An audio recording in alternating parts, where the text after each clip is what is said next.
And that it led to such other openings up by other students about such personal things. I was Yeah. amazed. Yeah. Yeah. That was Yeah. pretty insightful by the principal, though, to come up and say that this should be your calling.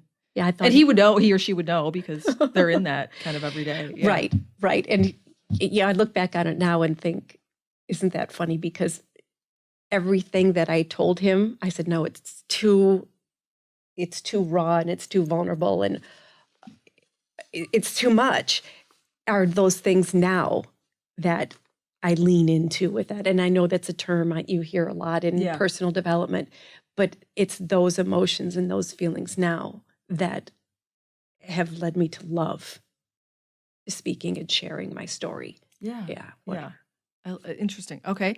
All right. So from there on, you're still teaching yoga and then Mm-hmm. have Yes. this interesting experience. Yes. And then it started and then nothing. And then all of a sudden, maybe a year later, people were starting to ask more and more. And it was funny because I thought, why are people asking all of a sudden, ever since that happened a year ago?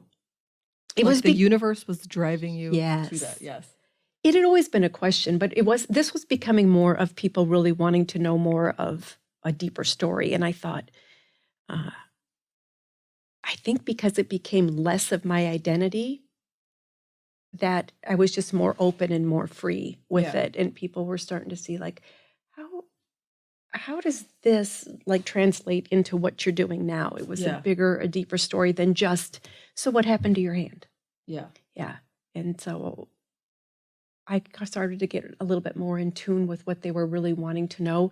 And it was always about, how do you overcome? Yeah. How do you overcome not just physical limitations, but these things the emotions that it brought forth in you? How do you move past it? How do you get through insecurity and feeling different and vulnerable? And that's where No More Pockets came from.